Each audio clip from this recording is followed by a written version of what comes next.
This story began in a distant castle, where Noah, the family's youngest punching bag, decided it was time to finally take down his elder sister. However, after several calculated and persistent strikes, Reza, one of his elder sisters, dodged his attacks effortlessly, for to her, Noah fought like a Disney princess. Eventually, growing tired of toying with Noah, Reza, like a masterful swordsman, launched an air attack and smacked his big round head, sending him crashing to the ground, where he sat, massaging his onion head in pain. As the pitiful duel concluded, Reza smugly demanded to know how many years Noah had been sparring with her, and before the poor guy could even respond, Reza picked him up like Woody from Toy Story, announcing that it had been 3 years, yet Noah still remained a useless weakling. Reza concluded that, at this rate, it was only fair to call Noah nothing but a talentless waste of existence. When Noah desperately tried to defend himself, explaining that he had been pouring his all into the training, Reza snapped, retorting that all he was good at was whining like a fat baby. Reza made it clear to Noah that she was the best at wielding a sword, and anyone under her guidance should be grateful rather than complaining. While Noah attempted to defend himself again, Reza began to walk away, declaring that she had always known Noah was a femboy with hands better suited for knitting than knifing.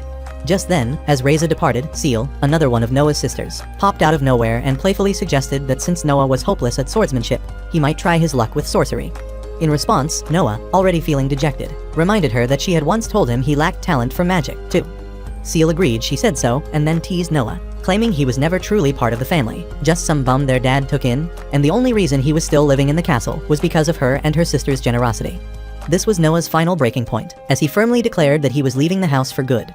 Seal couldn't believe her ears, and before she could respond, Noah started walking toward the house, informing her that he was packing his bags and leaving immediately. Panicking, Seal sprinted after Noah, swearing it was all a joke. But Noah just told her to relay the memo to Reza and the rest of his sisters. Desperate to stop him, Seal blocked Noah's path and demanded to know how he planned to survive outside their cushy castle walls, to which Noah confidently replied that he intended to become an adventurer since the Adventurers Guild was always recruiting. Soon after, Noah entered his room, stuffing his bag with the essentials, his sword, a cloak, and a map, and prepared to leave. Still, Seal, standing at the door like a clingy ex, warned that adventuring was a death sentence for a schmuck like him. In reply, Noah turned and assured her he would only take jobs suited to his level. Then, donning his cloak, Noah grinned widely and advised Seal to quit wasting her breath, for his decision was final. While heading to the main gate, with Seal still trailing behind, she demanded to know if his real reason for leaving his family was because he was simping for some chick. Noah dismissed the idea as silly and then revealed that his whole life, every time he'd gone out, he'd been accompanied by his sisters. But now, standing before the massive gate, our boy declared that this time, he was going out into the world alone. As he pushed the gate open, Noah pointed out that remaining in the castle would only turn him into a brain-dead couch potato, incapable of ever learning anything. Finally, with Noah stepping outside the castle, Seal made one last attempt to stop him, warning that the world beyond the castle was filled with monstrous creatures that would rip him apart.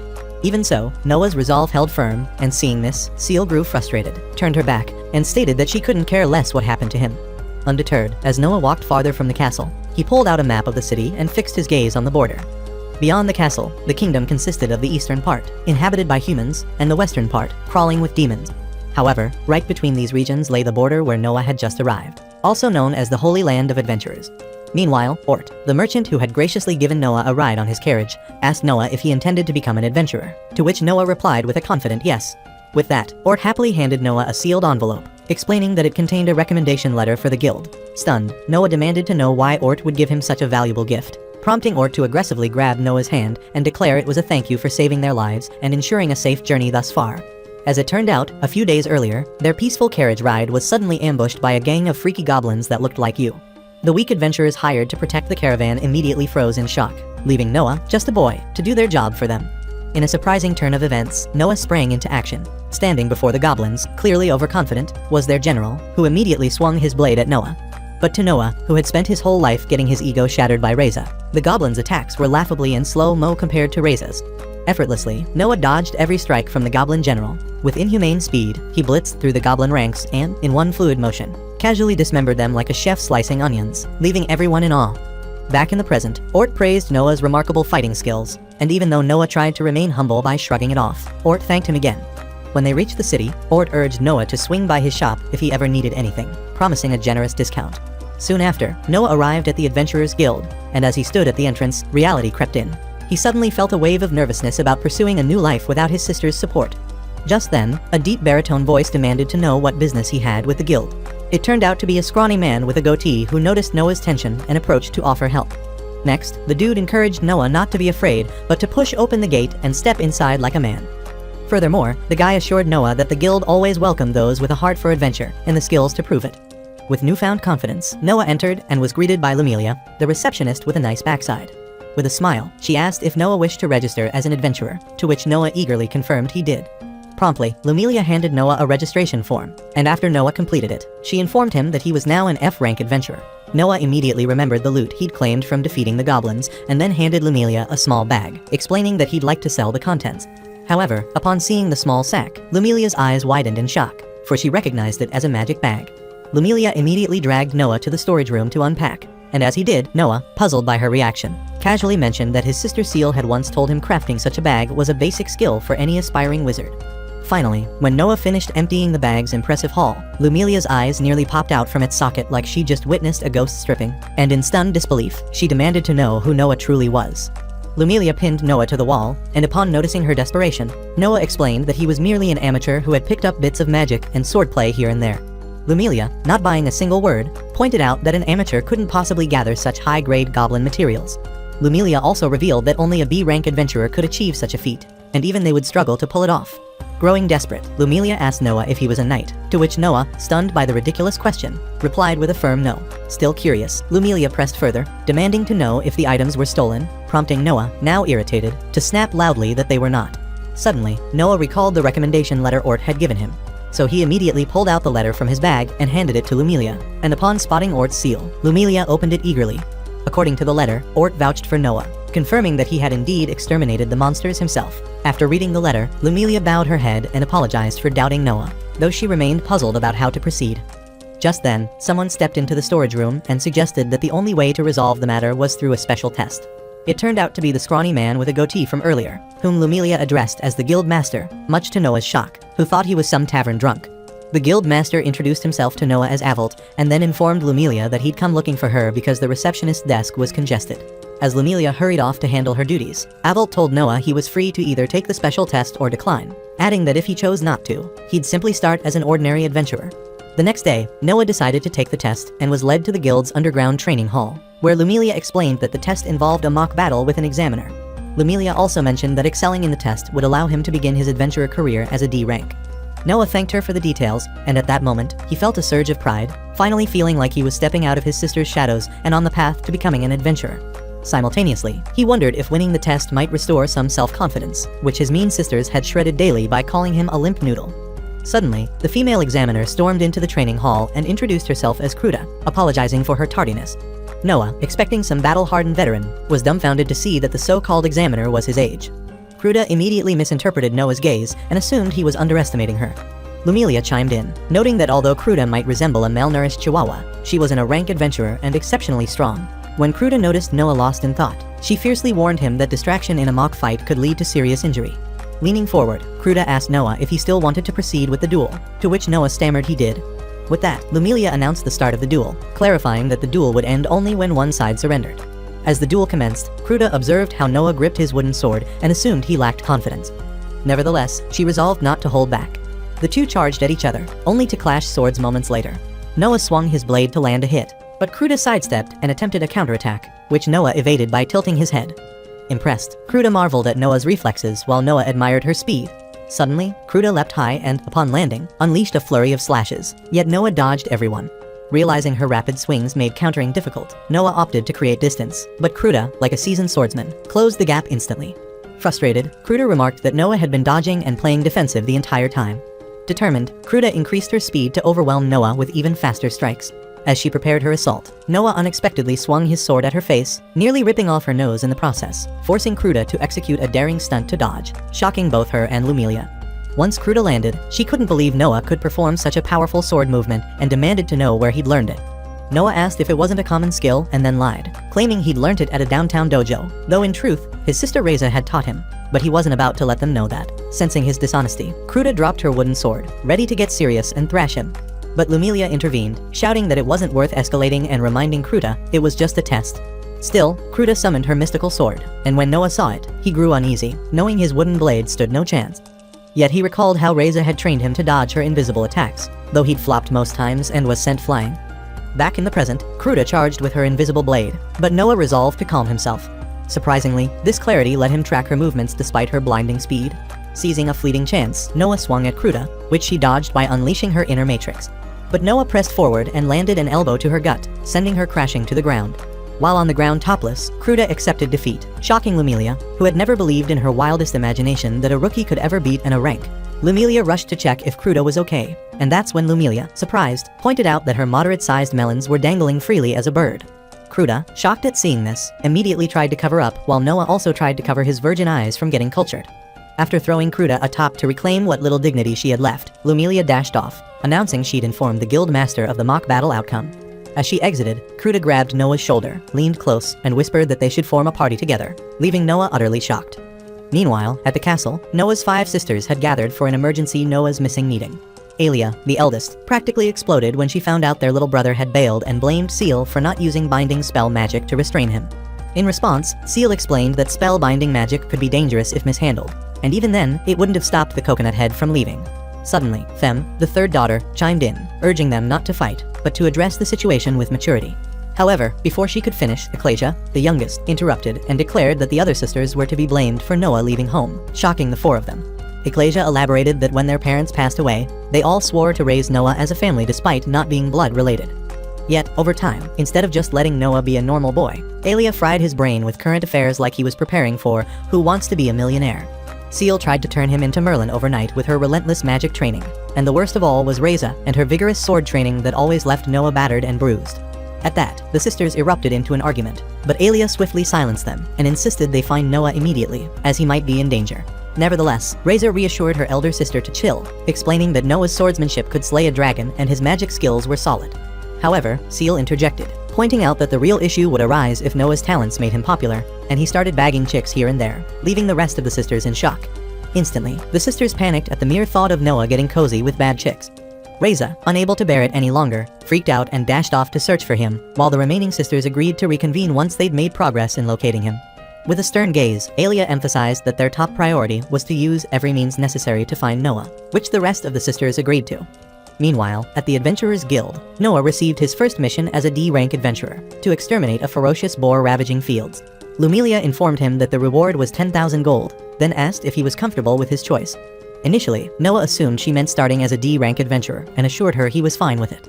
However, Lumilia clarified she was referring to his rejection of Kruda's offer to form a party. In reply, Noah explained that after careful thought, he feared he'd be a useless burden to Kruda as a rookie, though, in truth, Noah dreaded another sister-like figure babysitting him. Lumilia attempted to persuade him, revealing that Kruda was an exceptional adventurer and, more temptingly, Kulta had nice soft plots that would make any man go gaga. Still, Noah chose to remain a culturedless man, asserting that a hot chick like Kruda was way out of his league. Defiantly, Noah added that Kruda's initial looking down on him before their duel was another reason for his refusal. Suddenly, Kruda appeared out of nowhere, apologized for her attitude, and pleaded with Noah to join her. Yet, Noah stubbornly declined, and after facing rejection yet again, Kruda relented for the moment, then asked Lumilia if she'd gotten any update on the case she was investigating, to which Lumilia confirmed she had. After receiving the details, Kruda zoomed off, prompting Noah to ask Lumilia what the case was all about.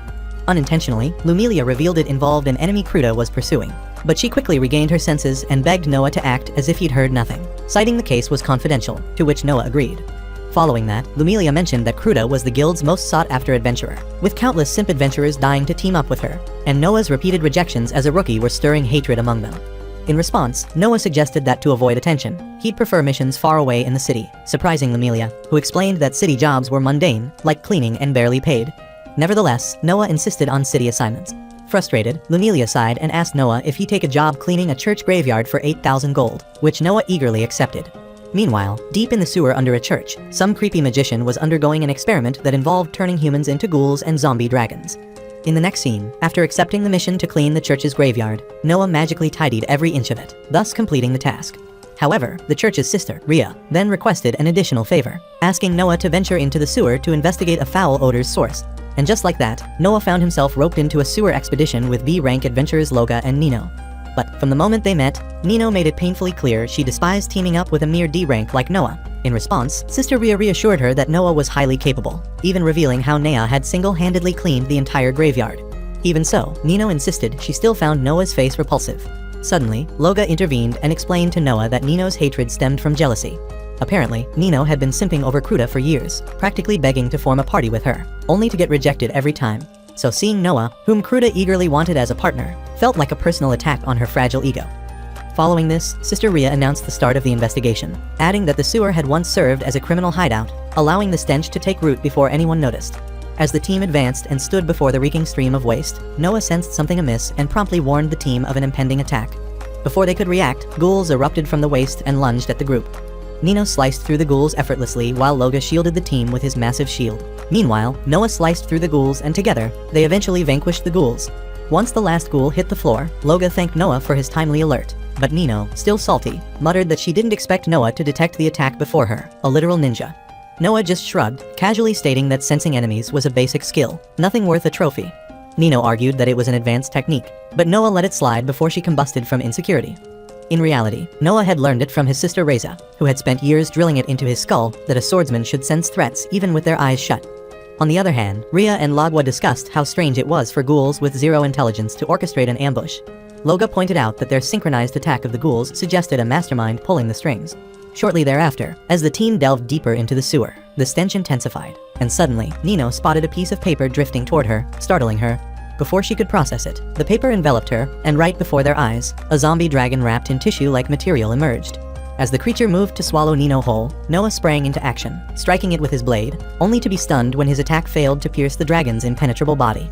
The tissue dragon retaliated, attempting to ensnare Noah with its wrappings, but Noah shredded them with his sword before they could mummify him.